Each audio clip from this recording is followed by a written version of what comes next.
আজকে আমরা আন্তর্জাতিক আদিবাসী দিবস পালন করার জন্য এখানে শ্রীমঙ্গল এবং কমলগঞ্জ উপজেলার ২৯টি জাতিসত্তা সহ আমরা সবাই এখানে মিলিত হয়েছি। আদিবাসীদের মানবাধিকার প্রতিষ্ঠা হোক, এই লক্ষ্যেই আমরা আজকে এই জায়গায় জড়ো হয়েছি এই দিবসটি উদযাপন করার জন্যে।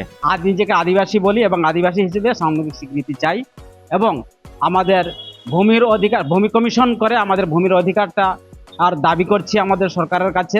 পাশাপাশি আমাদের সাংস্কৃতিক যে বৈচিত্র্য আছে সেটাকে সরকার যাতে আমাদেরকে যথাযথভাবে মূল্যায়ন করে, রক্ষা করে এবং সেটাকে যাতে বাস্তবায়ন করে।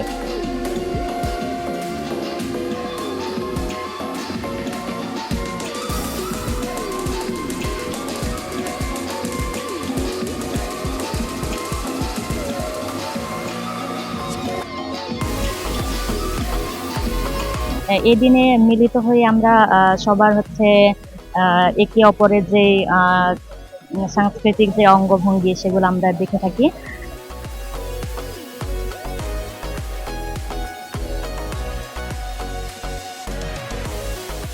আমরা চাই সংবিধানে যাতে আমাদেরকে আদিবাসী হিসেবে স্বীকৃতি দেওয়া হোক।